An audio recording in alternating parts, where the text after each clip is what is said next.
Hi, welcome back guys. This is your friend, Lettuce Head Fanfics. Back with amazing fanfiction. This is the series of What If Deku Was Son of Kaiju King? Now before starting, please give this video a like and subscribe to the channel if you want more videos like this. Now let's get into the fanfic. Izuku's POV. Walking towards my new school, I sighed in frustration, kicking a soda can that flew far and hit a car, setting off its alarm. Izuku, oops. I started to run a little, feeling relieved to distance myself, but then I stopped short as a girl around my age appeared in front of me. I couldn't see her face clearly because she was dressed in expensive clothes, moving gracefully. I shook my head, and just then, a vehicle sped past me and came to a halt. I noticed some guys my age checking out the girl while she walked by, ignoring them. I glanced at the guys in the car, and one of them reversed to look at me. Oh, I'm sorry. I thought I saw something on my rearview mirror, but now all I see is your face. They laughed, while I remained expressionless. Forget the loser, we need to get to school, so step on it. The driver nodded and drove off, leaving me behind. I sighed, relieved that I didn't have to confront anyone. It only took a few minutes to reach the school, and I was glad we could wear our own clothes for a change. Wearing a school uniform was the last thing I wanted. As I walked around, I was distracted and didn't notice what was in front of me until I got splashed with hot coffee. It didn't hurt, but it did make me a bit annoyed. Izuku, hey! But when I looked at the person responsible, it was the girl. She was so pretty that I felt my face heat up. Izuku, I meant the coffee is really hot. Oh, I'm so sorry. I asked them to brew my café con leche at 150 degrees so it would still be hot when I got here. Did I burn you? Are you okay? My mind raced. Izuku, no, it feels good actually. I was freezing. I don't know why they blast the AC in schools here. She looked at me, puzzled. It must be 80 degrees in here. Well, I'm on the student council, so I'll see what I can do about getting the heat turned on. I was shocked and chuckled a bit. Izuku, I didn't expect you to be a student council type. Student council chairwoman of the homecoming committee. She smiled at me. I'm that girl, and my name is Momo Yaoyorozu. As she walked away, I continued to watch her, not paying attention to where I was going, and bumped into someone. Just as I was about to apologize, I heard a voice. Oops. It was the same guy who had called me a loser, the one with blonde hair and red eyes. He pointed at Yaoyorozu's retreating figure, then at me, making a slashing motion across his throat. I growled at him, which only made him smirk and laugh as he walked away. I knew we wouldn't get along. Izuku, please, let me at least make a friend. I don't care who it is, I just want to make my school life better. When I finally got the okay to enter my biology class, I groaned internally at the sight of the blonde-haired guy. Teacher, all right, settle down. I'd like you to give a warm welcome to Izuku Shiri's Absalom Wu Fan Cassius Draco Draconus. Izuku, sir, just Izuku Midoriya is fine. Teacher, all right then, take a seat Midoriya. I nodded and headed toward an open seat. Hey Midoriya, sit over by Todoroki, he doesn't have a lab partner. Todoroki, thanks, Gyre. I turned to see a petite girl with dark purple hair and unique earphone jacks hanging from her earlobes. She had a slender build and lazy-looking onyx eyes. As I walked toward Todoroki, I was surprised to see he was tall and muscular for his age. His hair was split between white on one side and crimson red on the other, a result of his quirk. His eyes were heterochromatic, with one appearing turquoise and the other a dark gray. His eyes were narrow and reserved, and he had a noticeable burn scar on the left side of his face, stretching from his hairline to halfway down his cheek. When he looked at me, I smiled slightly. I'm Izuku Midoriya, I introduced myself. Shoto Todoroki, but some people call me Ken, he replied. Kenny, like the singer Kenny Rogers? Do you know when to hold them and when to fold them? I joked. He looked at me, puzzled. No, not even a little, he said. I chuckled and reassured him not to worry about it. With that, our first class began. The teacher placed a metal tray in front of each desk, revealing a dead frog. Like reptiles and insects, amphibians are ectotherms, meaning they can't internally regulate their body temperature, the teacher explained. I poked the frog's stomach, watching it move slightly. The teacher continued distributing dead frogs to each student. It used to be called cold-blooded, he added. Jiro raised her hand to ask a question. Why did we stop calling them that? Did the amphibians object to being labeled cold-blooded? She inquired. This made some students laugh, but Yaoyorozu decided to share her thoughts. No, sensei, this is wrong for so many reasons. It's a clear case of animal cruelty, she stated. Yaoyorozu and the teacher began, but she continued to voice her opinion. While they debated, I found myself mesmerized by Yaoyorozu until something familiar caught my eye. What the heck? I muttered. A small frog-like creature was staring at me. I instinctively narrowed my eyes, but then they returned to normal as I scanned the room for a distraction. The creature seemed poised to bite Yaoyorozu's hand, so I acted quickly. I glanced down at the tray with the frog and exclaimed, "Oh no, the waterboarding Kermit." All eyes turned to me, and the small creature backed down, lowering itself into the tray. "It's a jumper! Look out!" I shouted. I started to make a scene, despite the teacher's attempts to quiet me. In a moment of clumsiness, I tripped and sent the frog flying into the air, giving me just enough time to rush to Yaoyorozu's desk, grab the small creature, and tumble to the ground. Most of the class erupted in laughter as I looked up, nervously smiling at Yaoyorozu, who wore a disappointed expression. "Are you done? What's going on with you? You make Bakugo look mature," she remarked. Just as I was about to respond, the teacher scratched the chalkboard to regain control of the class, but the school bell rang, signaling the end of class. Students began to gather their things and leave, casting glances in my direction. I sat there, overhearing one of the girls tell Yaoyorozu how much of a JRK I was. To my surprise, Yaoyorozu said she thought I was cute until my little stunt. I smiled at that and stood up, placing my left hand inside my jacket as I looked toward her. At that moment, Shoto approached me. "You doing okay, Midoriya?" he asked. "Yeah, I'm fine. Don't worry about what I just did. It was just a bad joke," I replied, starting to walk out of class. As I made my way home, someone suddenly jumped on me. I looked down to see Jiro's legs before meeting her gaze. "Is there a reason for this, Jiro-san?" I asked. She smiled at me. "Just curious, stud. Besides, I feel comfortable being here," she said playfully. "Long names, what's your secret?" I chuckled at the nickname she just gave me and continued walking. "If you're talking about the hair gel I use, I only use extra hold types," I replied. She playfully ran her fingers through my hair, and I couldn't help but enjoy the sensation. I murmured. She smiled at my reaction. "That's not what I wanted to ask, but wow, your hair is soft. What I wanted to know is how come your name is an alias of mythological bad boys?" She leaned in closer, her face near mine, making me stop and smile at her. "Unconventional parents, I guess. You really know your cryptids." I decided to keep walking, letting her continue to play with my hair. "Well, she is a fan and likes anything monster-related, like a mythological fangirl," Shoto chimed in, walking beside us. I turned to see Jiro slide down from my shoulders, pouting a little before glancing at Shoto. "Monsters are in the eye of the beholder, and for your information, they're kaiju," she retorted.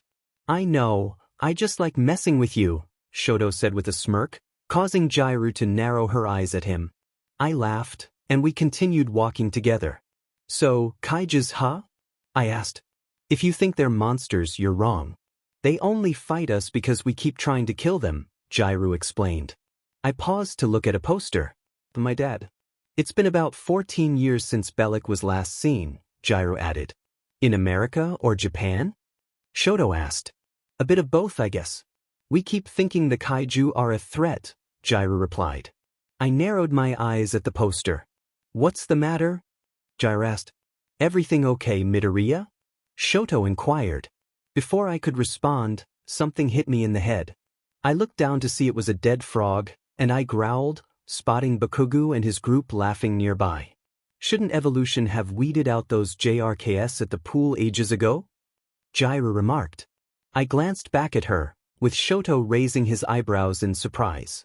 No cockroaches remain unchanged for millions of years, I said, watching as Bakugo and his crew walked away.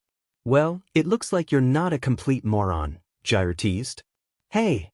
I protested. She laughed but continued, so, I need to know what was up with the dance back in class. I smiled at both of them. Did you two like it? I would say it gave me a laugh, so yeah, Shoto replied. I have some notes though, Jiraiya added. Here we go, Shoto said, rolling his eyes. Jiraiya stepped closer, smiling at me, making me blush a little. But I liked the part when you hid something in your jacket. Are you going to show us? I glanced around to make sure no one was watching. All right, but you two have to keep it quiet. We moved to the side of the school building where it was secluded. Once there, I pulled out the creature I had hidden in my jacket and opened my hands to reveal it. No way! Jiraiya exclaimed. A Gamaradon! Shoto added. Well, it's kind of like a little tiny kaiju, I explained. Well, this is a Gamaradon, my dear long name's friend. These things live on kaijus. They scout for danger and feed off the slime that forms between their scales, Jiraiya elaborated. I looked at Shoto to gauge his reaction and mouthed, Fangirl. Sorry, I asked, but what's it doing and how do you know all this? I asked Jiraiya. Well, I read this stuff all the time, and Kenny here does too from time to time, she replied. Yeah, sometimes, Shoto added. IZUKU's POV. It was the last day between the humans and the giant monsters known as Kaiju, but to me, it was more than just a historical moment. It was family history. The woman with the green hair is my mom, Inko Midoriya, a Japanese woman who bravely traveled to America. They say her courage saved that city that day and changed everything. This was also the day my mom met my dad. And the kaiju my mom faced. That was my dad. Nobody's POV. Inside a two-story house, we find Inko Midoriya, who is slim and wearing a pink long-sleeved blouse with a blue skirt that falls below her knees, along with a white apron. Maybe I should skip lunch. Nothing says, freak, like coal for lunch, she joked, grabbing a large bag filled with coal from the cupboard. You're not a freak, Izuku, she reassured him. Get real, ma. I eat coal, and my skin, well, you can call it pumpkin, tangerine, or burnt sienna, but let's face it, it's orange, Izuku replied, closing the cupboard door and revealing his unique complexion. His light green eyes had hints of brown, and his black hair had green and blonde highlights. He stood about 5 feet 6 inches, wearing a green shirt with a black dragon on the front and brown pants.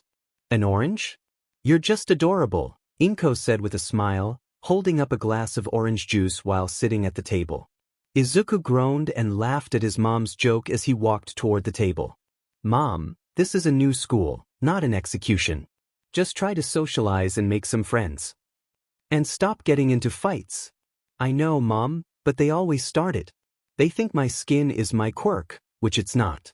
They come after me like homing pigeons, he said, standing up and punching his fist into his open palm.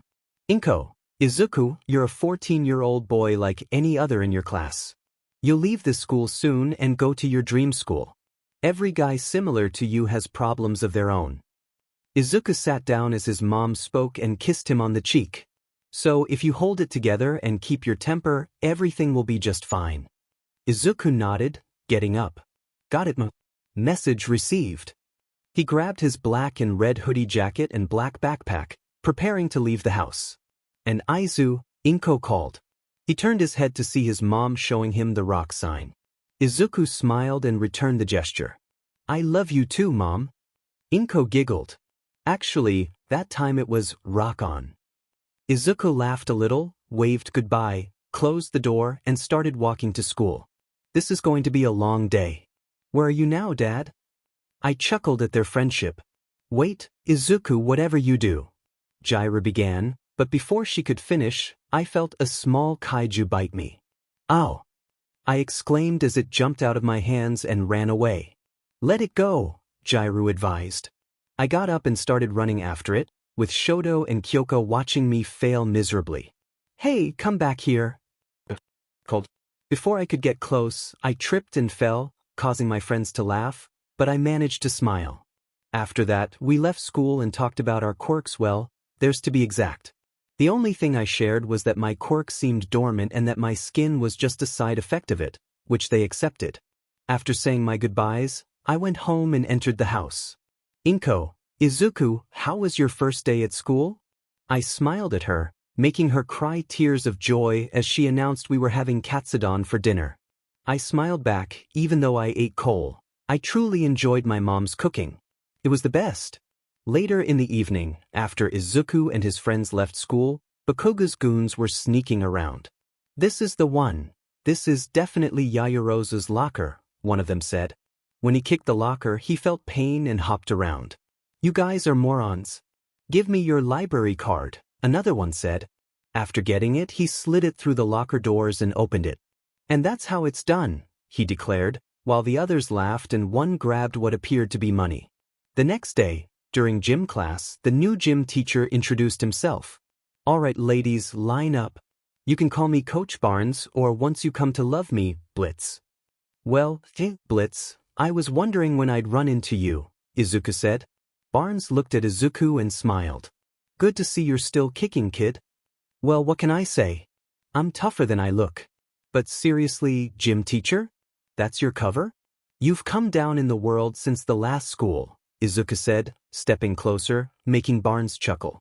Well, the old vice principal thing really cramped my style. Now I can only yell at you kids, he said, spinning a basketball on his finger. Here, I can get a bit more physical. With that, he gently tossed the ball into Izuku's stomach, making him grunt slightly. Barnes then blew the whistle, and the game of dodgeball began, with Bakuga's team quickly taking out the other team. Heads up! Bakugu shouted. With that, all the guys were out except for two. Two losers left, Bakugu taunted. Shoto narrowed his eyes, grabbed a ball, and threw it, but Bakugu dodged while his goons laughed. Time to take out the trash, the Endeavor trash, Bakugu sneered. Shoto growled at them while Izuku looked at him. You really are the king of the douches, Shoto muttered. Bakuga laughed. It's good to be the king. With that, two of Bakuga's goons threw their dodgeballs at Shoto, but they were stopped mid-air. Enough! Izuku shouted, catching both dodgeballs with his hands and focusing. This is going to be fun. Izuku's POV. Avoiding them as much as I could really slowed them down, but I wasn't able to get far. That was when Bakugu cornered me, both of us breathing heavily. Izuku, I panted, you don't want to fight me. This only made him clench his fist, activating his quirk and revealing a vicious smirk. Don't worry, Bakugu sneered. It's not going to be a fight since I'm going to enjoy ending you. I narrowed my eyes and clenched my fist, reminding myself that I wasn't allowed to fight. As Bakugu got closer, I suddenly felt heat rising in my throat. Leave me alone. I shouted, unleashing flames that made Bakugu step back, surprise etched on his face. You've been hiding your quirk from me. You think you're better than me now? He yelled, preparing to charge. I braced myself for another burst of fire, but then Barnes appeared out of nowhere, tripping Bakugu and covering my mouth to prevent me from using my flames. Whoa, kid, way to keep a low profile, he said, putting out a small fire on the ground. Bakugu glared up at us, fury radiating from him. I'm not done with this freak, he started, but he fell silent when Barnes shot him a serious look. You better get to class, or I might just have you expelled or blacklisted from your dream school. What was it? Oh yeah, hi. Bakugu clenched his teeth, got up, and stormed off, leaving me and Barnes behind. After that incident, I found myself outside with Barnes by the old school buses. It's not my fault, it just happened, I defended myself. Later, kid, Barnes replied. He was asking for it, I insisted. Barnes grabbed my shoulder and led me to one of the old buses. Don't worry about it. I was about to bench him anyway. He runs fine but couldn't even hold a ball on a handle. With that, I pressed the button, the door opened, and I strapped in, heading to one of the bases of Metcalf, an organization that deals with military affairs but not with heroes. Once there, I lay down to be examined by Dr. Peitel. Well, this doesn't look too bad, she said. I chuckled lightly. Really? My face looks like the Australian outback. Now I was in a machine getting scanned while Barnes joked that I looked more like the surface of Mars. Dr. Peitel laughed, agreeing that I resembled Mars but also shaking her head. Is this it, Doc, or should we expect other surprises? Barnes asked. I got out of the machine to see what was happening. Well, obviously, Izuku's innate strength and resilience have been growing since around age 5, Dr. Pidal explained, using a high-tech device to show visuals of my body. His natural fight-or-flight response created a hyperestimulation state, which manifested itself as fire breath. Barnes and I exchanged glances, then looked back at the doctor. She pressed a button, causing the visuals to turn red. It's fire breath, IZUKU, which I'm told is not a quirk to begin with, but you'll learn to control it in time. For now, you need to stay out of situations without the potential for conflict. I sighed and sat up. Like junior high school. I remember, school didn't work out well for me either, Dr. Pidal said. Suddenly, I burped, and flames erupted. I held my neck, not really listening to what Barnes and Dr. Pidal were discussing. What I'm asking is, when will Izuku become a threat? Barnes inquired. To humanity? No, Izuku's a sweet boy, he's not a pandemic, Dr. Pidal replied, while I let out flames and smiled. Barnes started to respond, but he was interrupted when someone walked in. Inko, Izuku. And she was not happy. Hi, Mom, I greeted, but she turned her gaze toward Barnes. Whose brilliant idea was it to bring Izuku here? Barnes sighed as Dr. Pidal prepared to respond. Pidal walked away from Barnes. How have you been, Inko? It's been a while, he said, smiling, but Inko only glared at him. I don't like this either, but it was an incident at school and that we call your problem. I have a legal contract preventing me from coming back to Japan that stipulates my son should have at least a normal life as humanly possible. While Mom was talking, I started to create rings of fire and set them towards them. And that is what I'm trying to do, Inko. Your son's a fine kid, especially a boy without a father. I'd be happy to give you my 2 cents about him over dinner sometime. When Barnes looked up, he saw the ring of flames above his head. Son of a buck. I just laughed. Not bad, huh? Very interesting, Dr. Pidal replied. Oh baby, I'm done. Hope you enjoy, stay safe and peace out. The sparks of fireworks began to show inside the principal's office of Izuku's school, with Barnes explaining the situation. It's an old GG, a classic, the flash powder that ignites on contact. Boom. Fireworks you can buy at any decent magic shop. Placing the container on the table, Bakugu wasn't pleased and got out of his seat, with Izuku looking at him in surprise. That is such a load of nonsense. This loser spews fire out of his mouth like a blaze. Bakugu was about to grab the container, but Barnes snatched it away first, causing Bakugu to hit the table in frustration. Bakugu, we've talked about school policy on name-calling. Midoriya, you could have caused some serious injury. Izuku just nodded, but Bakugu wasn't having any of that. Are you serious? I saw him use his quirk. Are you telling me you're not going to question him? There's nothing to discuss, Bakugu. Need I remind you that if you cause any more trouble, you can kiss your chance of getting into UA goodbye? That shut him up. Now, since both of you are at fault, you can either choose suspension or work together to clean up the damage. Your call. Yeah, right. Like I'm going to do anything with that loser. Izuku sighed at Bakugu's personality and looked towards Barnes, who just shrugged. Now we see both Izuku and Bakugu in the cafeteria cleaning up.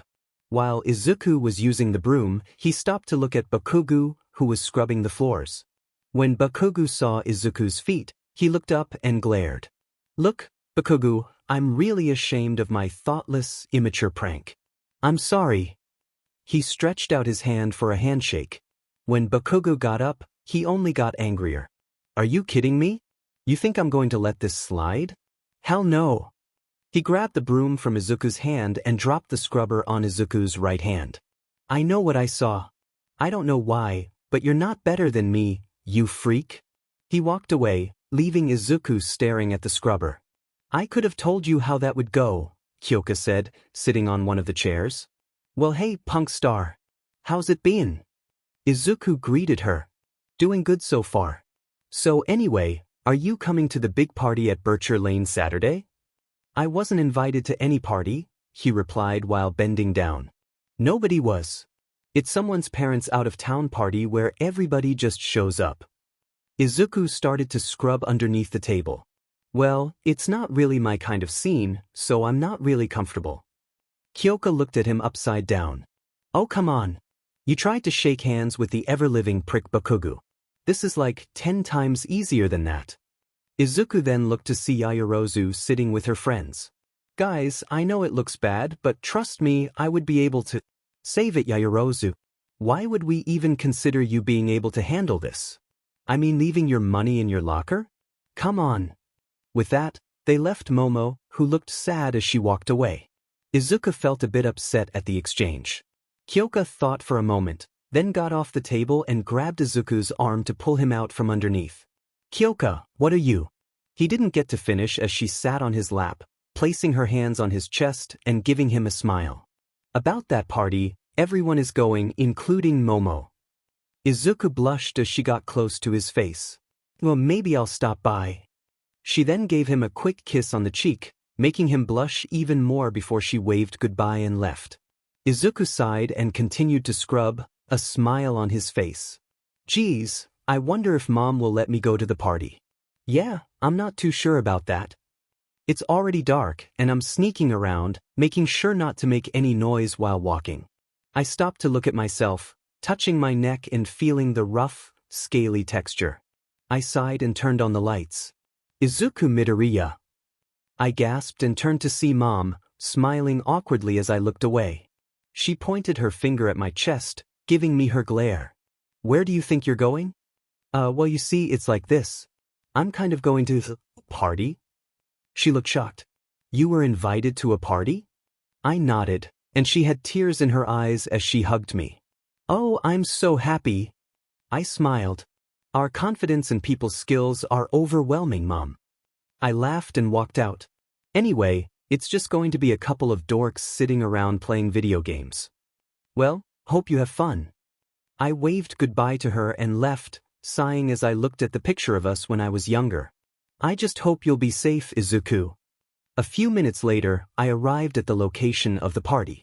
Once I got in front of the door, I knocked 3 times, but nobody opened it. Curious, I opened the door to hear music, see lights, and everyone dancing. I tried to avoid as much as I could while dancing a bit. I got myself a glass of punch and was about to drink when I saw Momo in a lovely dress. But seeing how her friends were ignoring her made her sad, and she sat alone on the couch. That was when I decided to walk up to her. Hey Momo, so about my dork show in biology. Momo looked towards me, confusion on her face. What? Well, you see. I was trying to catch something when Momo asked, what are you talking about? Izuku Midoriya, right? I couldn't say anything and just smiled awkwardly. As humiliating as that was, I would trade places with you in a heartbeat, she said, turning her head away from me. So what's up? I've seen everyone avoiding you. Is everything okay? I asked, concerned. She sighed deeply. You haven't heard?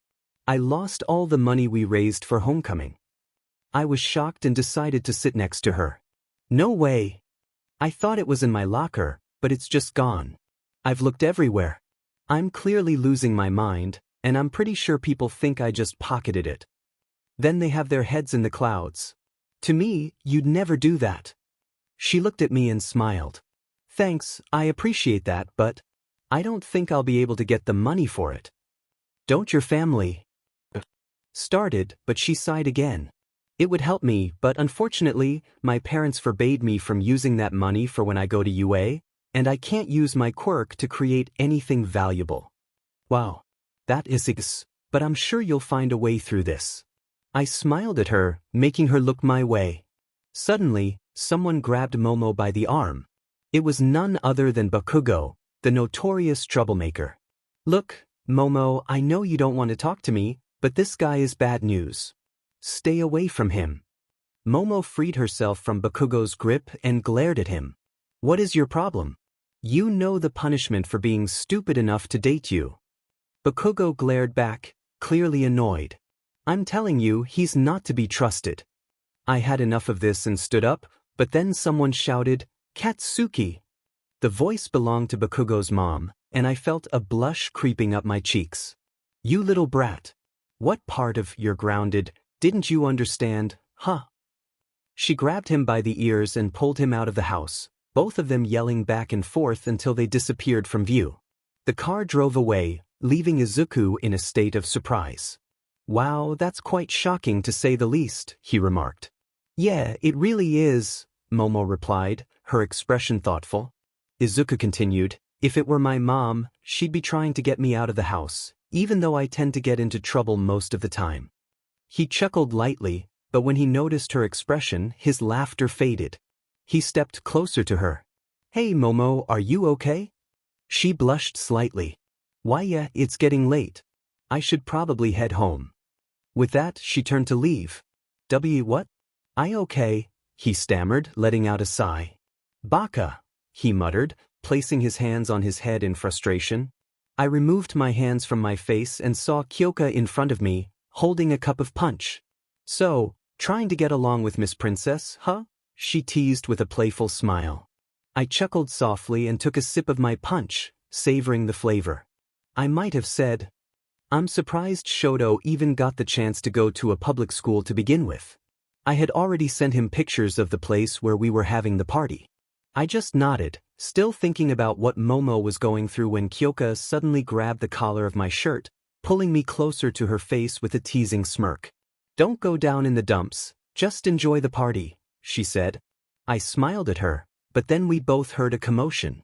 There's a rat in here, someone shouted. I turned to see the same creature from before. Whoa! Something just crawled on my leg, another voice exclaimed. My purse! It's in my purse, someone else cried. There's one right there, another person yelled. I looked around, witnessing the chaos unfold. It's those things again, Izuku said. Gamma Raidens, Kyoka replied. Suddenly, the house began to shake, cracks forming as everyone screamed and ran for safety. I struggled to keep my balance until I spotted a vibrant creature, its eyes locking onto mine. They didn't come alone, that's their master, Kyoka warned. Kaiju! Look out, someone shouted. I was frozen in place until Kyoka grabbed my arm. It's Bellic. Seriously, Bellic? She urged. Kyoka and I started running as Bellic stepped on the house, causing it to crumble even more. We hid behind one of the cars while Bellic walked around, his presence overwhelming. Kyoka covered her ears from the noise and looked at me, confusion in her eyes. It doesn't make sense. Why here? She exclaimed. Because I'm here. He's looking for me. I replied, urgency in my voice. Why? Because he's not just Bellic, he's the king of the kaijus. Bellic then let out a deafening roar. I glanced at him, my heart racing. And he's also my dad. When Bellic looked down and saw everyone running, he roared again, flames erupting from his mouth as he transformed into his four-legged form, scanning the area. I held Kyoka tightly, feeling my father's breath nearby. Is he smelling for you? Kyoka asked, her voice trembling. He must know my scent. The minute. I said, looking at her seriously. I'm not kidding about him being my dad. You need to run, Kyoka. But before she could move, Bellic lifted the car we were hiding behind and tossed it aside, fixing his gaze on me. Kyoka, go! I urged. But Aizu. I looked at her, my eyes narrowing. I said go. She ran, but as she glanced back, she saw Bellic laughing, his tail swinging dangerously close. Kyoka tried to dodge it but found herself trapped. I felt a surge of anger. No! Let her go! You'll crush her! I shouted, grabbing a motorcycle and hurling it at Bellic's face. The bike shattered upon impact, but Bellic merely laughed, unfazed. I said let her go, Dad! I yelled, dodging Bellic's massive hand as I ran, drawing his attention away from Kyoka. Kyoka watched with worry as I continued to evade my father's grasp. Izuku's POV. I kept running, grabbing anything I could find to throw at my dad while flipping around to avoid his attacks. Suddenly, he unleashed a torrent of flames toward me. I screamed as the heat engulfed me, but when the flames subsided, I found myself unharmed, though my jacket was gone. I brushed myself off and continued to run, But it was futile. Bellic transformed back into his two-legged form and caught me effortlessly. Growling, "Let me go!" I shouted, struggling against his grip, but he ignored me, walking away and avoiding the other people, including the pro heroes. Before long, we reached a rocky area under the night sky. Confused, I demanded, "Where are you taking me?" He remained silent, which only fueled my frustration. In a moment of defiance, I breathed fire at his face, making him react. "Haha, excellent," he laughed, his eyes reflecting my surprise. "Why don't you just kill me and get it over with?" I challenged, narrowing my eyes at him. He sighed, releasing a puff of smoke. "If I wanted to kill you, you'd be dead." With that, he continued walking until we reached a lake. I was puzzled when he took a deep breath and unleashed a stream of fire at the water, causing it to bubble. I shielded my face from the heat. As the flames died down, the rocks below cracked open, revealing a hidden passageway. Bellic transformed back into his quadruped form and placed me on his head, running inside. I was awestruck by the sight before me. "We are an ancient race, IZUKU. So old we became myths to humans. They called us invaders, but it was they who infested our world," he explained, letting me down to explore the shimmering crystals around us. "So where are we?"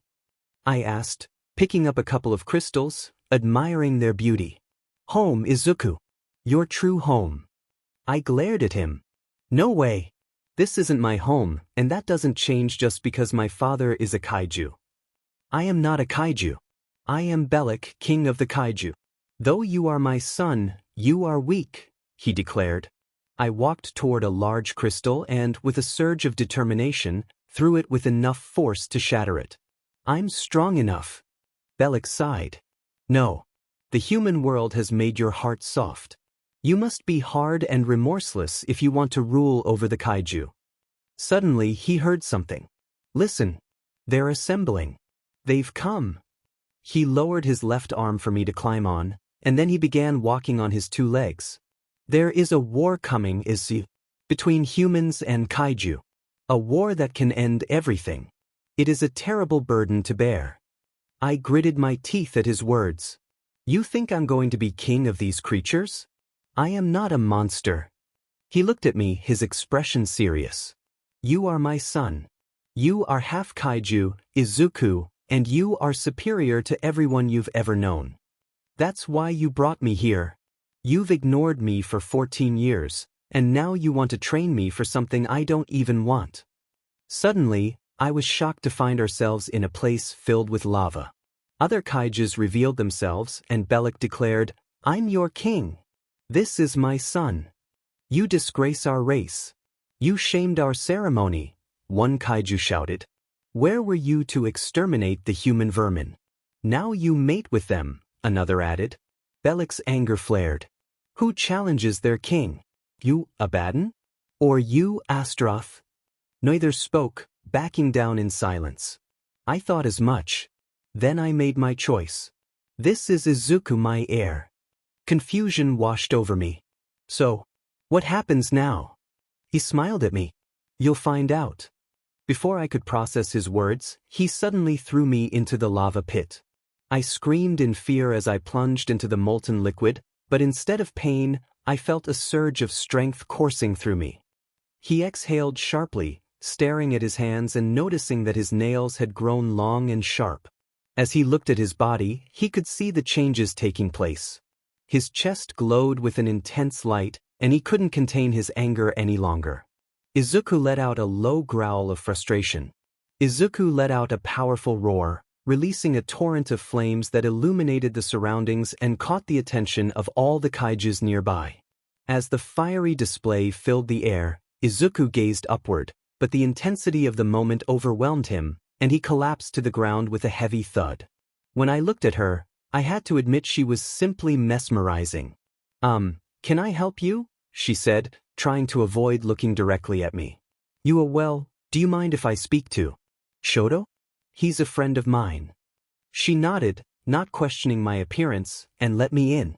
Once inside, I introduced myself. "I'm IZUKU Midoriya, and She giggled and told me her name was Fuyumi Todoroki and that she was Shoto's sister. I smiled at her and thanked her for telling me where his room was.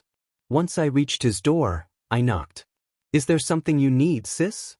Shoto called from inside. "Kenny, it's me." "Wait, IZUKU, what?" I grabbed the door handle to stop him. "Wait, before you open the door, you need to know. I look different." "Well, I mean everyone's a bit weird, so." "No, I mean really different, so brace yourself, okay?" When he opened the door and saw my new look, he paused for a moment. "Want something to drink?" He turned back into his room, leaving me surprised by his calm reaction. "Wait, so you're not freaked out?" "Not really. We live in a world where weird is the norm. Plus, with kaiju alerts everywhere, you don't look that shocking." He opened his mini fridge, grabbed 2 sodas and handed one to me.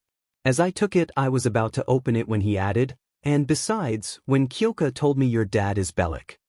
I turned to him, surprised. "She told you?" "Well, yeah. She usually tells me everything. She's the only friend who sees me as me rather than just the number 2 hero's son. You and Yaoyorozu understand me too, and since Kyoka is our best friend, I guess it makes sense." "I guess so." I started to drink my soda when Shoto turned on his TV. "So, your dad is the king of all monsters. That seems cool." "Yeah, but the fact that he gave me these marks on my body doesn't help at all," I sighed. "Plus, I'm here because I don't know if my mom will freak out or have a seizure when she sees these." I sat on his bed beside him. "I don't think that's bad. But I need to know your mom is human, right?" I looked at him as he raised his hands in surrender. "Really? Sorry, okay, cool. Even so, not only is my dad a monster, but I don't know if he's psychotic or if he really intends to." I couldn't finish my thought, but then I noticed a photo of Shoto's family. "So, how come you're not using your fireside, Kenny?" "Sorry, maybe some other time I'll tell you and Kyoka about it." I nodded, knowing it was a touchy subject. Before we could continue talking, Fuyumi opened the door to Shoto's room. Midoriya, you have a phone call." I thanked her and grabbed the phone. As soon as I put it to my ear, I heard my mom's voice. "IZUKU." I sighed. "Hi, Mom." As night fell, I found myself back home in the bathroom while my mom spoke to Barnes. "Half of Megtaf are scouting across the desert for him, Inko. If Bellic is out there, we'll find him. Colonel Barnes, maybe you should send out all of Megtaf, since half of them are having difficulties finding a 120-foot giant." "But She ended the call and groaned. "Easy. It's not Barnes' fault Bellic is back." She sighed and applied some cream to my back. "Well, it's certainly not your fault and it's..." She paused for a moment, her expression turning sad. "IZUKU, are you blaming me for this?" She turned me to face her, but I kept my head down. "Everything I've done, every choice I made coming here, the deal, Megtaf. It's all been to protect you." "I don't think it did much good," I replied, looking at her. "Nothing can actually stop the biggest monster in the world, not even those pro-heroes. Your father is many things, IZUKU, but he is not a monster." I walked to the sink. "You don't know the things he's been through, the good things he's done." I frowned. "I don't expect you to understand, but I did love him and he gave me you. So, what am I? Am I human or am I kaiju? You're you. That's all that matters." I couldn't say anything else, just sighed. Inko thought for a moment and smiled. "I suppose now that you've seen your father, you probably have questions about how you were conceived." That made my eyes widen, and I didn't like where this was going. I've got questions, but that is not one of them. It couldn't have been more simple. No. Not listening. La la la la la la. Okay, now you're just being rude. This is why you don't have any friends." "I have friends. Kind of." I sat on the toilet seat lid. "I was at Shoto's house when you called." "Ah, yes, and I'd love to meet him and your other friends. I have time tomorrow after school." "What? Tomorrow? You seriously think I'm going back to school tomorrow? Like this, what do you think is going to happen?" She then hugged me, making me stop. "Inko, I don't know what's going to happen, but this doesn't define who you are.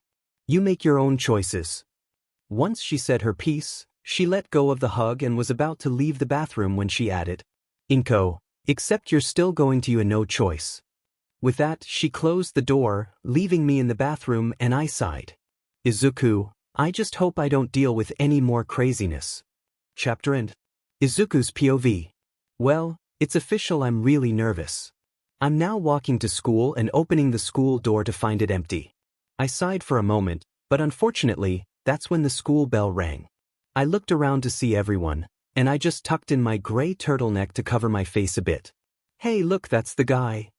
With that, the lights turned on, and everyone cheered for me. Awesome, dude. You are amazing. One of the kids said to me, and that's when a random girl came up, gave me a quick kiss on the cheek, and left while giggling. I smiled a bit until Bakugu pushed me, causing me to stumble to the ground. Bakugu, freak. He and his friends walked away. I sighed in relief. Izuku, oh, thank goodness. At least that guy still hates me. I was afraid I'd lose my mind. I turned my head to see Kyoka talking to two guys, but when they noticed me, they ran over. We just wanted to say what you did. Wow, do you mind if we take a picture?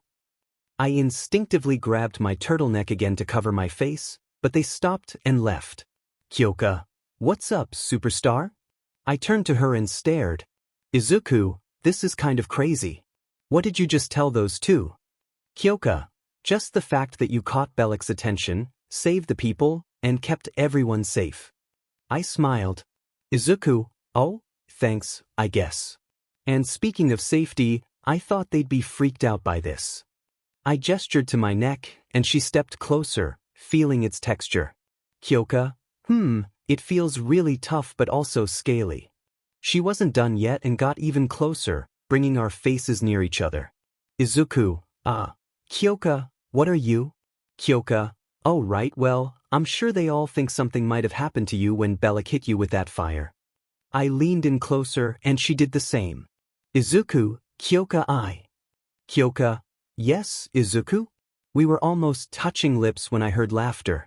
I turned just in time to see Bakugu trying to talk to Momo, but she ignored him and walked away, leaving him to chase after her. I continued to look until Kyoka turned my head to face her. Kyoka, Izuku, can you tell me how you feel about me? I smiled and reached into my pocket to take out one of the crystals, handing it to her. She looked shocked at what I gave her and smiled back. Kyoka, Izuku, thank you. Izuku, you're welcome, but I have to go, okay? She nodded and kissed me on the lips, making me blush. After that, she blushed and let me go. I left, leaving Kyoka holding the crystal and smiling. Well, that was interesting to see. When I turned around, I saw Shoto smiling, while Kyoka was blushing and making excuses. Shoto just laughed. Meanwhile, I walked away, touching my lips where Kyoka had kissed me. I sighed, thinking about it. Izuku, I'm interested in Yaoyorozu, but I'm also having feelings for Kyoka. What would mom or dad think about this? While the game had concluded, Izuku and Shoto found themselves in the changing room. Shoto, I didn't need your help. Izuku was busy tying his shoelaces. Izuku, I know. Shoto, I didn't ask you to save me. Izuku, I didn't, I just got tired of those guys bragging. Shoto glanced at Izuku and offered a small smile. Shoto, that was pretty cool though. You could use that to sell tickets. Izuku smiled back, but his expression shifted when he noticed Bakugu and his friends approaching. Bakugu, get lost, outcast. His goons erupted in laughter. Shoto glared at Bakugu, clenching his fist and forming a bit of ice. Shoto, it's a free country, you know. Bakugu scowled, his hands sparking with small explosions. Izuku, it's okay, Shoto. Just go. Shoto sighed, deactivating his quirk and walking away, leaving Izuku alone with Bakugu and his crew. Bakugu, you know what happens now. Izuku finished tying his shoes and smirked. Izuku, well, traditionally, this is where I serve you your lunch on a platter. Bakugu laughed, but Izuku's expression turned serious. Izuku, but I promised my mom I wouldn't fight, and since you guys can't use your quirks on school grounds. See you later. With that, Izuku leaped over them. Izuku's POV. The scent of damp leaves filled my nostrils, and the sound of flowing water made me groan as I opened my eyes. I found myself in a forest. As I stood up, I scanned my surroundings, spotting trees and a river. Approaching the water, I caught my reflection and noticed my skin had taken on an orange hue, resembling scales that felt rough to the touch. I reached into my pockets and pulled out 2 crystals I had found in a cave, smiling at the memory before putting them back. I took a moment to sniff the air, sensing the direction I needed to go, and began walking, unaware that the Gamma Raidens were watching me. It didn't take long for me to arrive at Kenny's home. I wasn't sure why, but I trusted him. Besides, visiting Kyoka would likely lead to trouble. My enhanced sense of smell allowed me to detect Kenny's scent, along with someone else's inside the house. Standing in front of the door, wearing a shirt but no shoes, I sighed and knocked. After a moment, I heard a voice say, "Coming." The door opened to reveal a beautiful woman of average height with gray eyes. She had white hair with hints of crimson, mostly shoulder length, aside from the ear-length bangs framing her face. She wore a white dress shirt paired with a gray cardigan, the sleeves rolled up to her elbows, and navy blue. Brown dress shoes completed her look, along with a pair of red-framed glasses. When Momo approached her locker, her friends ignored her and moved on, leaving her feeling sad. As she opened her locker, she was surprised to find an envelope with her name on it. Inside was something that made her smile. She glanced around to ensure no one was watching, then looked back at the crystal and beamed with excitement. Izuku noticed Momo's smile and couldn't help but smile back. At lunchtime, Izuku enjoyed his katsudon, finishing it up while taking a bite of something crunchy and tossing the bag aside as he walked away. Meanwhile, Kyoka decided to surprise him but paused to wait. Just as Izuku was about to enter the building, Momo approached. "Momo, hey." Izuku, "Oh hey." "Momo, I just wanted to say that was really amazing when you saved everyone at the party. You're a real hero." Izuku scratched the back of his head, smiling. "Izuku, it was nothing. I just did what I had to do." At that moment, Kyoka jumped onto Izuku's back, wrapping her arms around his neck. "Izuku, Kyoka." She smirked at his surprised expression and turned to Momo. "Kyoka, hey Yaoyorozu. It's been a while." "Momo, good day to you too, Jarson." Noticing the tension between them, Izuku decided to ask Momo a question while ensuring Kyoka was secure on his back. "Izuku, hey Momo, I'm sorry if I brought up." Momo giggled. "Momo, it's alright Midoriya. Kids our age tend to deal with problems with their parents. So, what's your situation?" She took a sip of her latte as Kyoka, now sitting on Izuku's shoulders, looked down to see how he would respond. "Izuku, well, my mom stays at home but works part-time while my dad travels a lot, so I don't get to see him much." Momo, "Oh, I'm sorry if I made you uncomfortable." Izuku laughed, assuring her it was fine. He then glanced at the poster for the homecoming prom. "Izuku, so, is homecoming on or what?" Just then, Momo's phone rang, but she ignored it to answer Izuku. "Momo, no, it's back on. Turns out homecoming is going to be big this year." "Izuku, that's great." He was about to say more when Kyoka interjected. "Kyoka, hey, Yaoyorozu, it looks like Midoriya here wants to take you to homecoming." Izuku panicked at her words, and Momo turned to him. "Momo, is that true? Are you asking me?" Izuku blushed and nodded, unable to find his voice. Momo smiled, clearly enjoying his reaction. "Momo, that's great. I was worried I'd have to ask you." She leaned in and kissed him on the cheek before leaving Izuku and Kyoka alone. As Kyoka got off his shoulders, Izuku asked, "Hey, why did you?" But Kyoka silenced him with a finger to his lips. "Kyoka, I like you a lot, Izuku, but I want Yaoyorozu to enjoy homecoming too. Don't worry, I'm taking Kenny to the dance, but just know this." She stepped closer and kissed him softly for a few seconds. Kyoka blushed and fidgeted. "Kyoka, just know I'm okay with sharing." With that, she left, leaving Izuku smiling and lost in thought. Nobody's POV. Izuku was riding in a jet, a smile on his face despite the situation. Barnes, observing him, smirked. Going back to Dr. Pidle doesn't make you this happy, kid, he remarked. Unfortunately, I'm not. I even doubt she has a skin cream that can handle this, Izuku replied, his tone light yet slightly frustrated. Oh, lighten up. You now have a quirk, and it seems you're taking that Yaoyorozu to homecoming, Barnes teased. Izuku looked at him, surprised. How did you? I'm your guardian angel. I know everything except how you got her to say yes. Oh, and that kiss from Jairu? You're something else, kid, Barnes chuckled. Izuku could only blush and sigh internally, but his thoughts were interrupted when he looked outside. Wait a minute, Barnes, this isn't the way back to the base, he said, concern creeping into his voice. Barnes shrugged. Thought we'd take a little detour to see if anything out here can jog your memory. He maneuvered the jet over rocky terrain. Izuku stood up, determination in his eyes. I already told you I don't know where his lair is. Barnes steered the jet sharply, causing Izuku to struggle to keep his balance. Maybe, but I think you'll know when he's near and do the funky kaiju, Barnes joked, but Izuku didn't find it amusing. Not happening, Barnes. I'm not your personal monster detector. Try and stop me, Junior. Dead. Izuku interrupted, realizing the danger. Is that a threat, boy? Barnes asked, raising an eyebrow. Izuku leaned closer. No, we're so dead. He pointed outside, and Barnes turned to see boulders hurtling toward the jet. He swerved to avoid them, but some rocks struck the jet, causing them to grunt from the impact. Can't hold her. Get down. Barnes shouted, grabbing Izuku and pulling a cord that ejected their seats.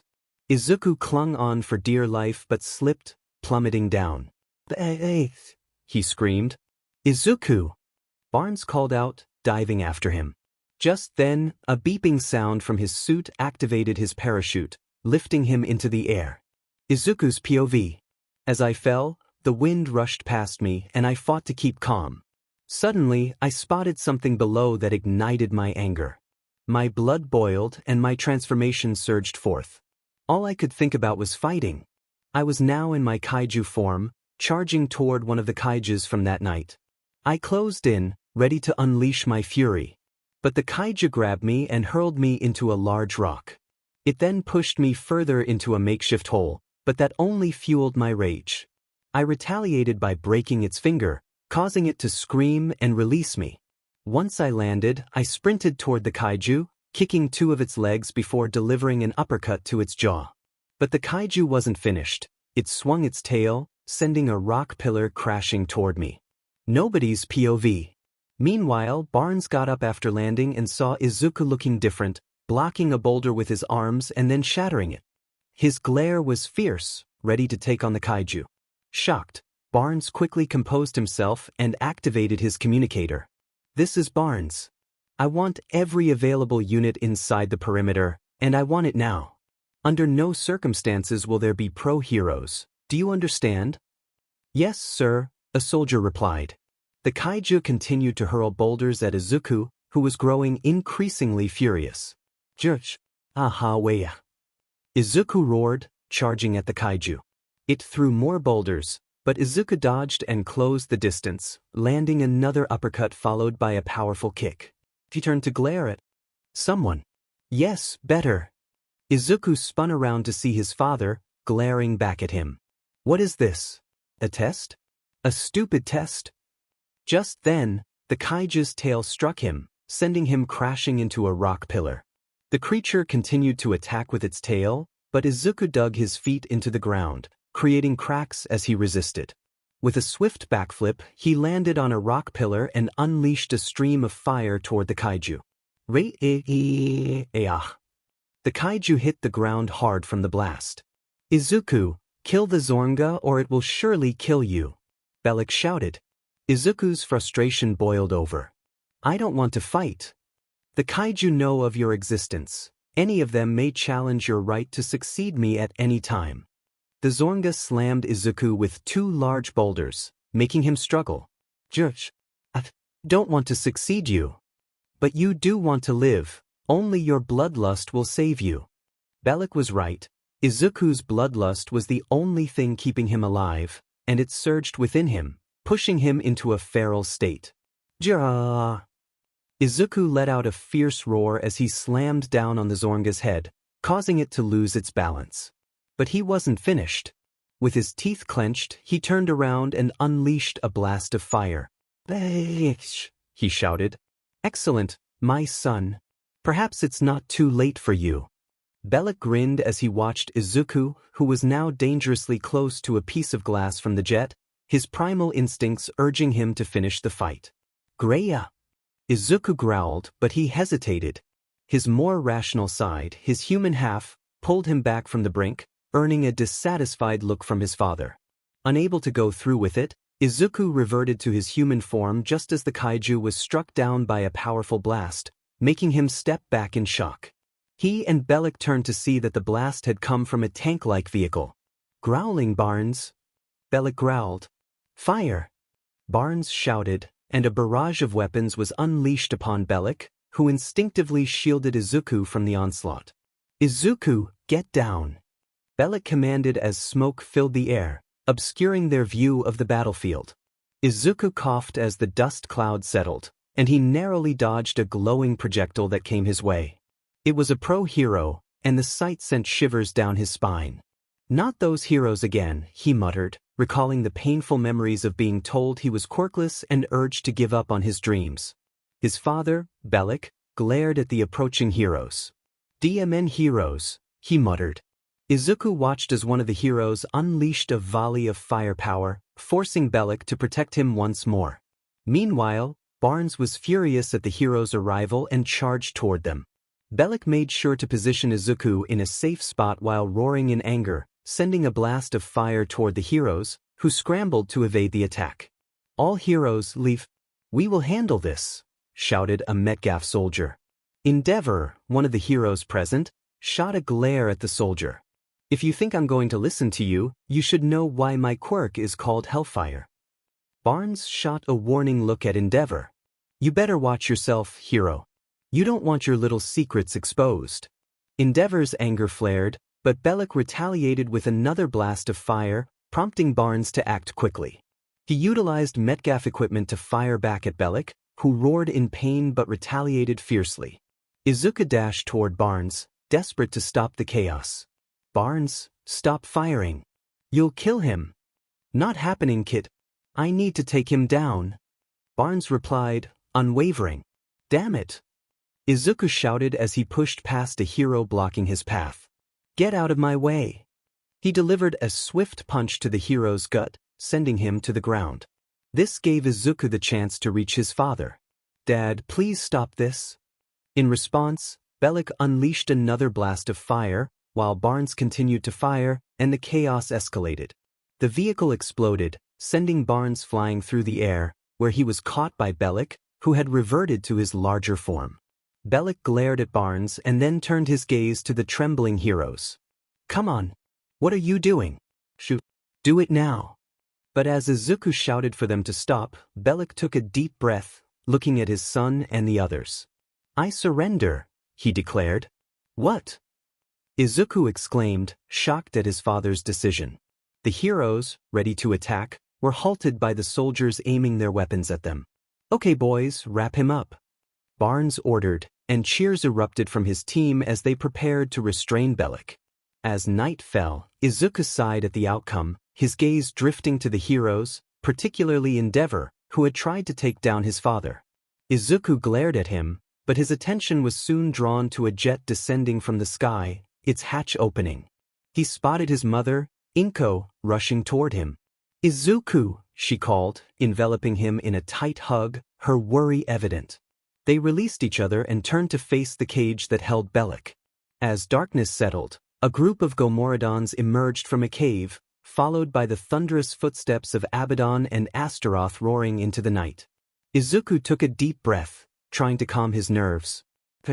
"You can do this. Just like taking a girl to the homecoming dance. No problem.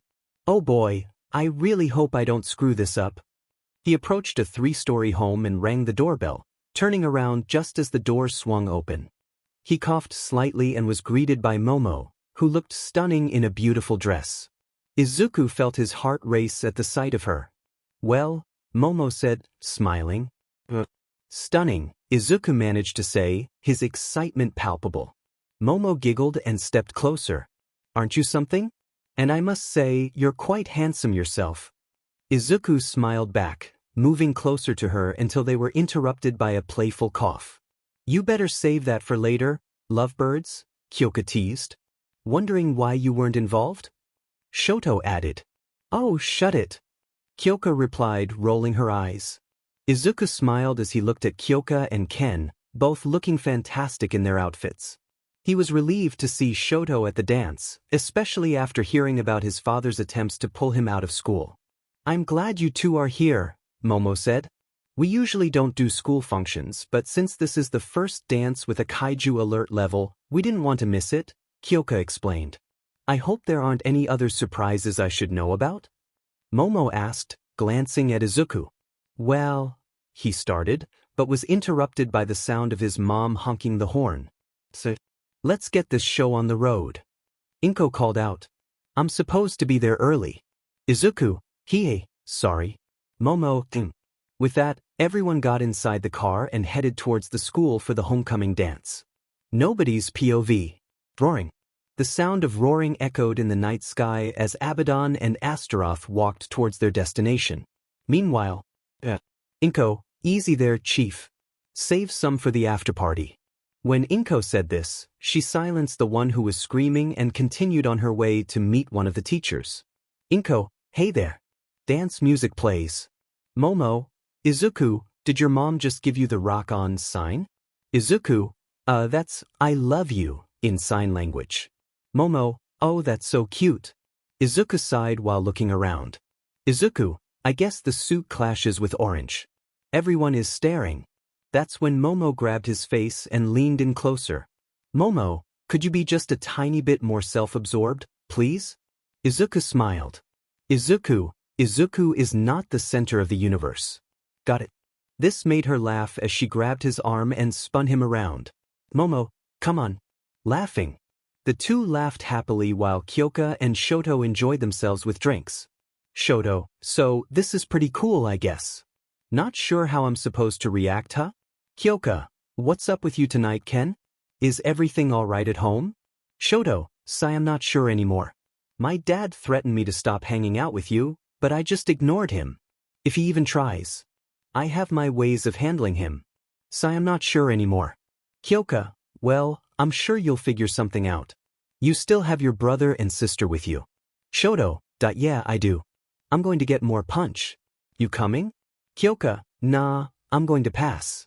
Shoto went to get more punch while Kyoka watched Momo and Izuku dance. Music stops. Once the music stopped, everyone turned to see the principal tapping on the mic. The principal, and now, without further ado, the results have been tabulated, and this year's homecoming king is Principal. Katsuki Bakugu. Cheers and applause. Bakugu walked onto the stage with a confident smirk on his face. Principal, big reveal time. But remember, everyone here is a winner.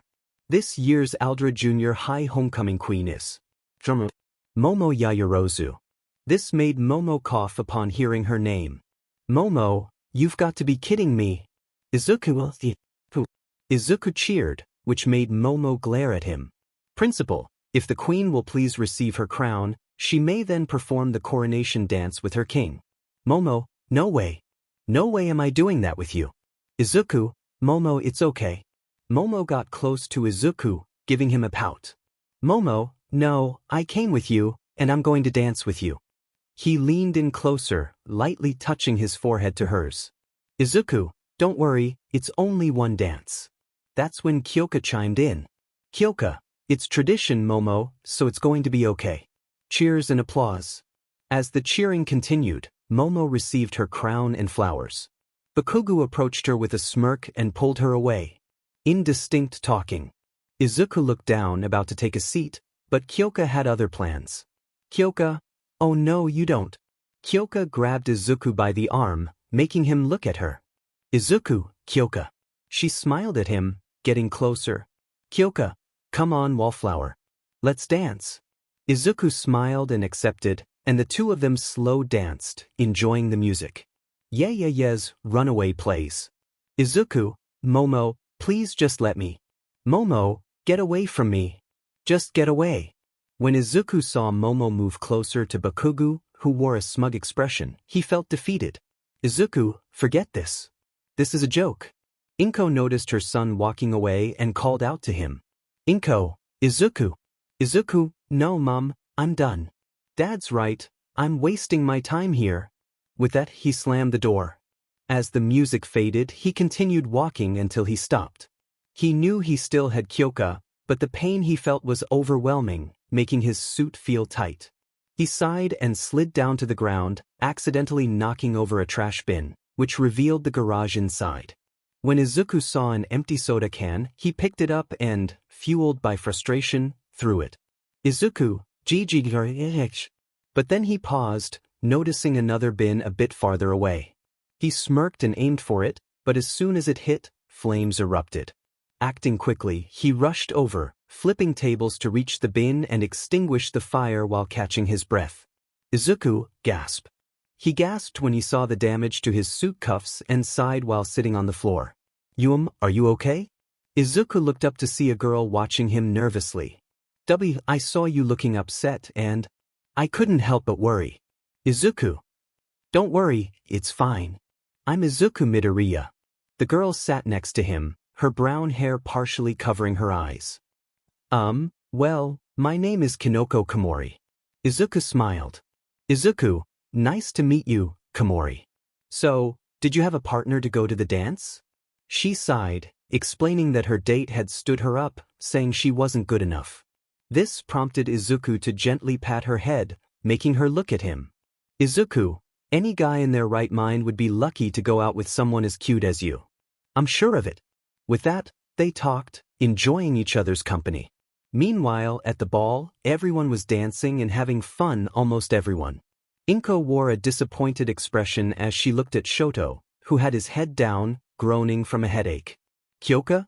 Kenny, are you okay? Shoto, no, I'm not okay. I told Izuku to leave and mentioned who his father is in front of Yaoyorozu. I'm the worst. Kyoka, you need to relax. Here, drink some water, the alcohol should help you sober up. I'm still surprised someone spiked your drink. Shoto, his mom probably hates me too. He took a sip of water and rested his head on the table. Shoto, I'm really an idiot. Kyoka slammed her hand on the table, making Shoto look at her, seeing the determination in her eyes. Kyoka, that's not true.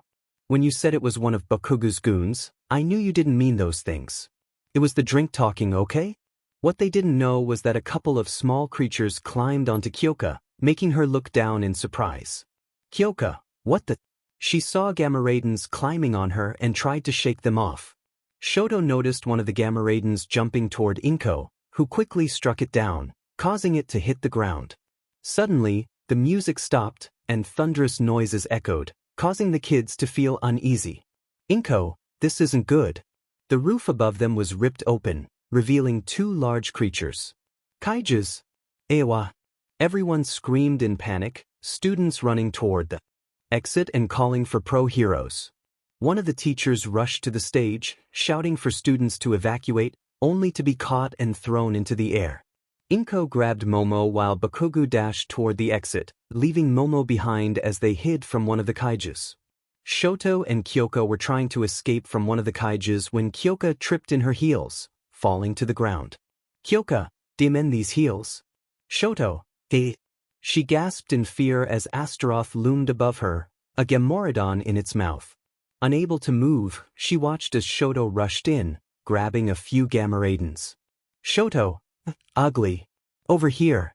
This caught Astaroth's attention, but it retaliated by trying to stomp on Shoto, who dodged just in time. He continued to evade until he was caught, feeling the pressure closing in. Kenny, use your ice now. Without hesitation, Shoto activated his quirk, causing ice to form on Astaroth's arm. Just then, a large metal pillar struck Astaroth, making it drop Shoto, who used his ice to soften his fall. Inko, Momo, Kyoka, and Kinoko watched in shock as Izuku appeared in his kaiju form, glaring at the two creatures. Stay away from my friends. Izuku grabbed another pillar, preparing to fight as one of the kaijus launched an attack. Izuku, g. As the two kaijus fell to the ground, Izuku rushed toward his friends. Izuku, Kenny, Kyoka. Kyoka looked at Izuku, unable to find words. Shoto grabbed Izuku's shoulders, his head down. Shoto, Izuku. I'm so sorry. I didn't mean. But Izuku stopped him, smiling. Izuku, it's okay, Kenny. You told the truth. Shoto. Heh, but you do look different, man, in a good way. Izuku laughed, then turned to see his mom, Momo, and his new friend Kinoko. Izuku, I need you all to get out of here. No matter what happens, just make sure you are safe. Inko, Izuku, I'm not leaving you. Izuku, it's okay, Mom. Besides, this is what I'm born to do. To fight. Izuku prepared himself, blasting fire at the kaijus to keep them occupied while his friends and mom could escape. He continued firing flames, feeling relieved as he saw Shoto, Kyoka, Kinoko, Momo, and Inko leaving. But he had to stay alert, blocking an incoming attack that pushed him back, causing cracks to form in the wall behind him. Izuku, growling, "You filthy creatures! Let's see you keep up." With that, Izuku charged forward, heading toward the battle. Abaddon and Astaroth followed along, laughter echoing in the air. Meanwhile, high above, Barnes piloted one of the jets, a serious expression on his face. Okay, we have two unidentified kaijus heading out of town. Let's move and ensure there are no professionals on the scene. With that, he soared off. Inko rushed toward one of the old-school buses, pressing a button to prepare for departure. Just as she was about to enter, a voice called out, "Wait, where are you going?" She turned to see Momo, Shoto, and Kyoka standing there. "I'm going to help my son," Inko replied. "I know you might not like me, but let me help too," Momo said earnestly. Inko sighed but ultimately ushered the three teens inside. Once they were settled, they were taken aback by the interior of the bus. "Wow, this is incredible!"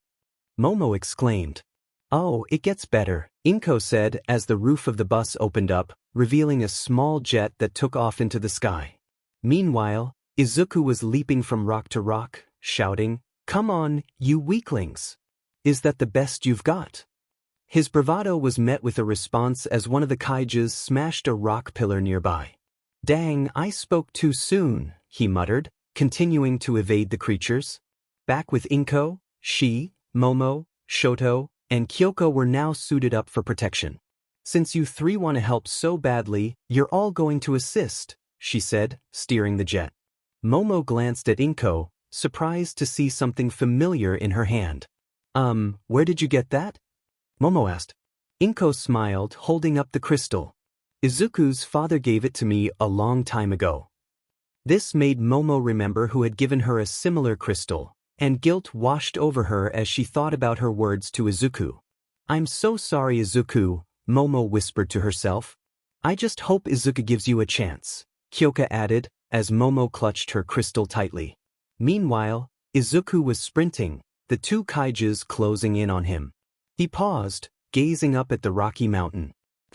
"I can do this," he said, looking at his hands before jumping and using his sharp claws to climb, hearing the roars of the approaching kaijus in the distance. "Get that transport loaded up," Barnes commanded. "Move it double time. And I mean speed of heat." The command echoed as the soldiers prepared themselves. Inko and the teens quickly rose from their seats, with Inko grabbing one of the Metcalf weapons and loading it up. "Whoa, ma'am, what's that for?" Shoto asked, eyeing the weapon nervously. "Well, Izuku's father and I have some unresolved issues," Inko replied, determination in her voice. With that, they all exited the jet. "So, are you all ready to meet Izuku's dad?" Inko asked, glancing back at the group. They nodded and she led the way. As they approached the area where Bellic was being held, Inko steeled herself, sensing that Bellic was aware of their presence. "Inko," Bellic called out, his voice low. "One chance, Bellic," Inko warned, her grip tightening on the weapon. "You haven't changed," he observed, a hint of nostalgia in his tone. "I'm going to ask you a question. Lie to me and I won't hesitate," Inko stated firmly. I don't doubt it, Bellic replied, his expression serious. Did you send those creatures that are after IZUKU? Inko demanded. Bellic sighed, the weight of the situation evident in his demeanor. Abaddon and Astaroth, traitors. Answer the question, Inko pressed. I did not send them, but I suspected they might come for him. That's why I allowed the humans to take me, to be close enough to protect him, Bellic explained, his tone earnest. Inko lowered her weapon slightly, contemplating his words. I knew it. I'm not going to let you take my son, you know. I know, but if he chooses to come freely, what would you be willing to do? Bellic challenged. Inko smiled softly, her resolve unwavering. For now, let's just hope we can keep him alive.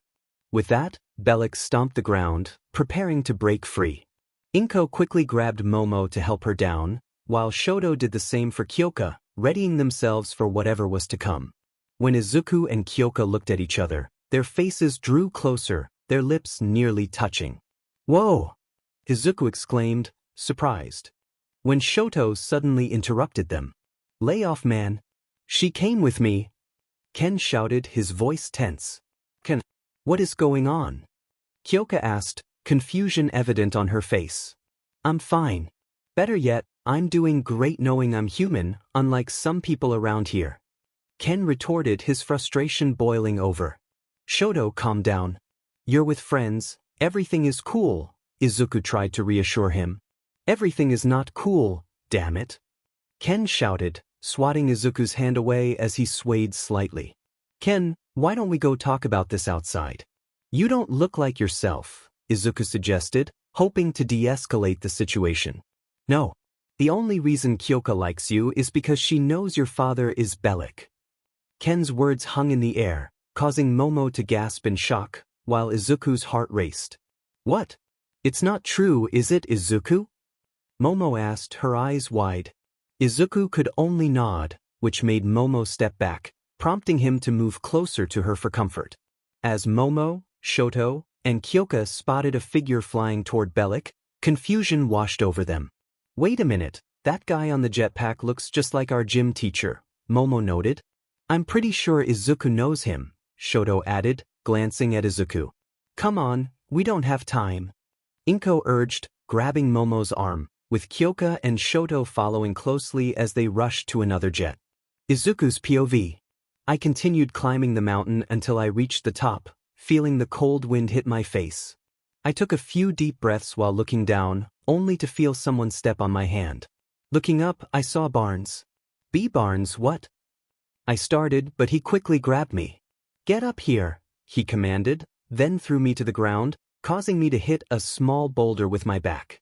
I groaned slightly, only to find myself face to face with a gun pointed at me. This is all your fault. Bellic is back because of you. Barnes shouted. What? I haven't, I tried to protest, but he cut me off. Let's get something straight, Junior. I ain't a father to you, and you ain't no kid.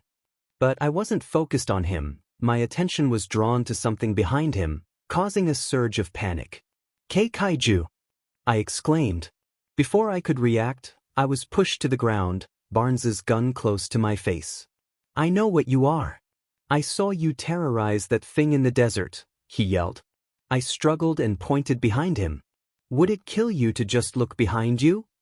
Barnes finally turned to see Astaroth, and in a panic, he fired at him. We both narrowly avoided being crushed, but it resulted in Barnes losing his weapon. Just hold still, Buttercup, he shouted. Unfortunately, Astaroth destroyed the weapon, and just in time, Abaddon appeared, grabbing Barnes and lifting him above his mouth. Barnes!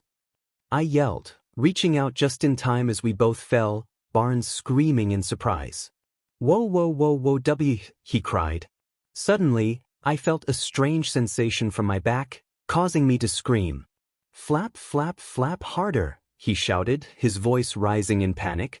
I managed to fly, avoiding any rock pillars, until I soared higher and landed safely, placing Barnes on the ground. I think you're going to be okay here, they seem pretty focused on me, I said, turning my back to him. Why did you save me? Barnes asked, confusion in his eyes. I chuckled lightly. You know I need names in class. Consider this extra credit. They'd probably kill you anyway, he replied. Well, before they do, I'll make sure to tell you where to grab some lunch afterward, I said, jumping and flying toward the two colossal creatures. I smiled as I aimed fireballs at them, but they protected themselves by retreating into their shells. Hey, are you turtles or just a bunch of cowards? I taunted, dodging what looked like hooks and vines. I maneuvered in the air as best as I could, but suddenly I got caught, stuck on a boulder and screaming for help. As Abaddon approached, ready to strike, something massive pushed him away, and I felt a wave of relief wash over me. Dad! I shouted, recognizing Bellic in his four-legged form as he roared in anger at Astaroth. Everyone who was all right couldn't help but sigh in relief alongside Izuku, who suddenly laughed, with Shoto joining in. The next day arrived, and the location remained in the desert. We see Bellic, growling slightly while standing on a moving platform. You did not defeat them, Bellic said to his son, who sighed in response. I wanted to, but it wouldn't have changed anything, Izuku admitted, looking down until he felt a hand on his shoulder. He turned to see his mother beside him. It would have changed you, she said gently. But you did manage to overcome them. I wouldn't have thought it possible. But perhaps there was value in leaving you with your mother, Bellic remarked with a smile, which faded as a blue force field surrounded him. He remained still, knowing this was for the best. Izuku clenched his fists and looked up at his father. You don't have to go back there, to that cage. I'll free you, he declared, but the look he received from his father made his eyes widen. You will stay with your mother for now. And I will be nearby. Goodbye, son, Bellic said as the moving platform carried him away. Izuku watched as a futuristic jet appeared, parts opening from below as numerous wires with latches lowered down toward one of the kaiju, effortlessly lifting it up. Izuku observed this without a hint of guilt toward his own kind. Just then he and his mother turned to see Barnes emerging from one of the jets and walking toward them. Holy hello, kid. What did you do to them? Barnes asked Izuku. Nothing much, just that they're cold-blooded and hibernating, Izuku replied. What about you? Barnes inquired, and Izuku let out a breath of fire, smirking slightly. I'm not like them. As he said this, Shoto, Kyoka, and Momo approached Inko. Izuku's mother smiled at the friends her son had made and walked toward Barnes, but not before giving Izuku a hug, which he returned. What are you waiting for? A written invitation.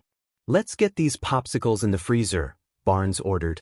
Izuku took a slight step forward when he felt something land on his shoulders.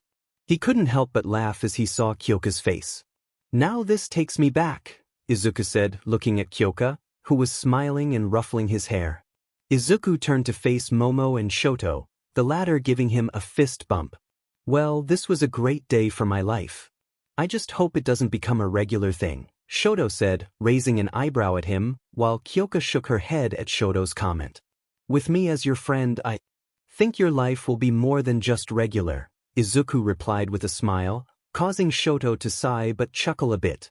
Meanwhile, Kyoka and Shoto walked toward Inko and Barnes, leaving Momo and Izuku staring into each other's eyes.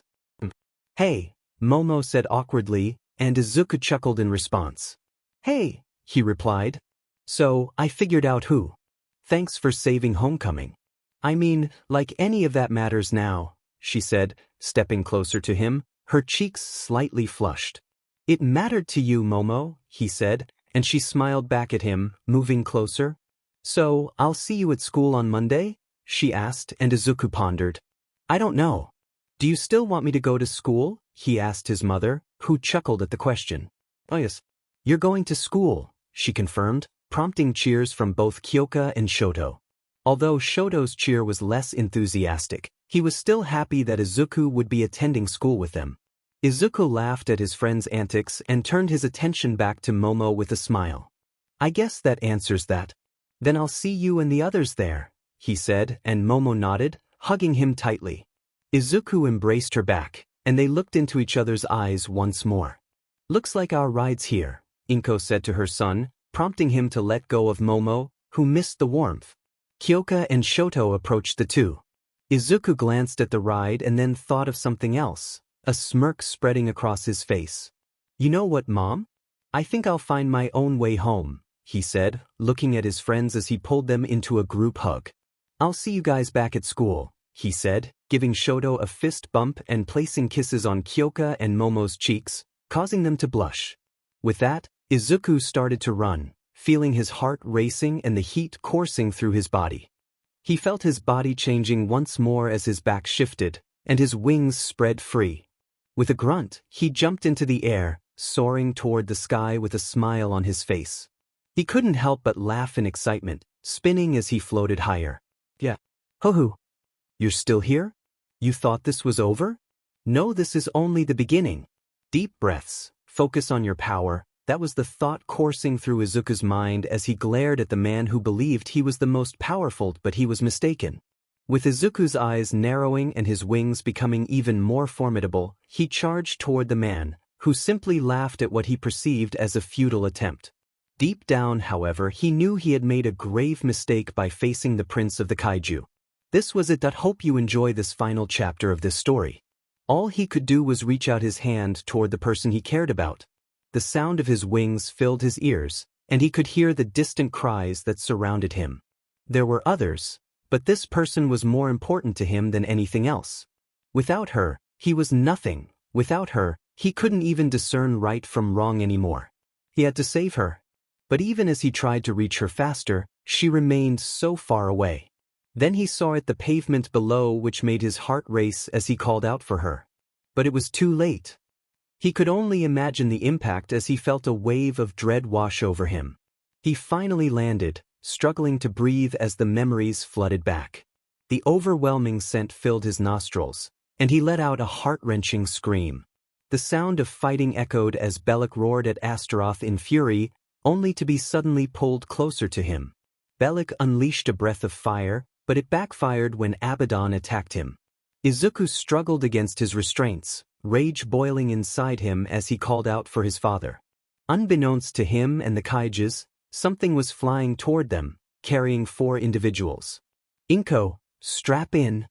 Kyoka and Shoto complied, with Momo following suit, curious about Inko's plan. "Inko, I'm going to help him." Shoto, "Wait, how?" His question was answered when Inko pressed a button, laughing as all 4 of them were ejected from the jet. The jet collided with Abaddon, sending him crashing to the ground. Izuku's eyes widened as he spotted 4 parachutes descending, the familiar scent of his friends causing him to pale. "Izuku, no, they shouldn't be here." He struggled even harder as he saw Abaddon poised to attack Momo, but Bellic intervened just in time. Unfortunately, a sudden attack pierced Bellic's neck, causing him to scream in pain. Gunfire erupted from Inko, but it wasn't enough to deter the Kaiju's assault. Shoto quickly used his ice to block most of the incoming spikes. Izuku's anger surged, and with a fierce determination, he broke free from his restraints, unleashing a torrent of fire at Astaroth. Astaroth dodged, but the flames struck Abaddon instead, causing him to scream and release Bellic. In retaliation, Bellic attacked Astaroth, sending him crashing to the ground, with Abaddon following suit. Izuku glared with intensity. "Bellic? All right, Izuku, take them down." "Izuku, no, there has to be another way." He glanced at the snow-covered mountains, then turned to Shoto. "Izuku, listen, be ready to move." With that, he soared toward the mountains, surprising Shoto, who let out a startled cry. Meanwhile, Inko's expression shifted, causing Kyoka and Momo to pale as she shouted Bellic's name. Astaroth seized her, and Bellic's fury grew at the sound of her scream. Kyoka and Momo grabbed their weapons, firing at Astaroth, but it was Bellic who ultimately saved Inko. Izuku struggled to keep a firm grip on Shoto. "Izuku, Kenny, please stop screaming." "Shoto, I don't like this. Why am I the one flying with you?" "Izuku, that you're not going to like it." "Shoto, oh no. I told you before." "Izuku, I understand, but please, just this once. Help me." Shoto clenched his teeth, then sighed. "Shoto, what do I have to do?" Finally, they reached the mountain, preparing for their next move. "Izuku, ready, Kenny?" "Shoto, let's get this over with."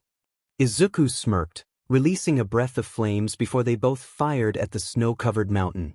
As the avalanche began to tumble down, Izuku flew faster than the rushing snow. Izuku, Kenny, grab the girls. Shoto on it. He freed himself from Izuku's grasp, using his ice quirk to slide down quickly. Izuku, Dad. Get Mom. It's your fault, Izuku. Your fault. As he heard his name, a giant arm suddenly grabbed him, bringing him face to face with his father. The heat from Bellic's throat radiated as he let out a fierce breath of fire toward Izuku, who could only cry out. Izuku awoke, breathing heavily, sweat dripping from his brow. He looked around, realizing he was in his room. Sighing, he sat up and walked to the full-length mirror, taking in his tall frame for a 15-year-old, with black hair highlighted in green and a streak of blonde. His skin had a scale-like texture, and his eyes were a striking emerald with hints of brown. Chuckling softly, he glanced at the bedside stand filled with photos of friends who accepted him for who he was, providing him with cherished memories and a sense of normalcy. He was grateful to be on the verge of graduating instead of being expelled, a small victory to celebrate. Pushing his hair back, he realized he couldn't fall back asleep. With the early morning light beckoning him, he opened his bedroom window, letting the cold air in with a satisfied expression. Then he jumped out of the window, catching the edge just in time, as he was on the second floor of his two-story house. With remarkable strength and agility, he climbed onto the roof, stretching while gazing at the vast sky, where stars seemed to dance. Closing his eyes, he felt his heart beating, blood pumping through his veins, and the heat rising in his throat as he exhaled a breath of fire. His skin transformed, becoming more scale-like, his nails claw-like, and his hair spiked back, horns emerging from his forehead. His eyes became slit-like, and his teeth sharpened. But the most striking change was the emergence of two mighty wings that unfurled behind him. With a confident smirk, he soared into the night sky, unburdened by the world below. This young man, Izuku Shiri's Absalom Wu Fan Cassius Draco Draconus Midoriya, son of Inko Midoriya and Bellic, king of the Kaijus, embraced his identity as the prince of the Kaijus, but what mattered most to him was creating a life for himself, his mother, and his friends.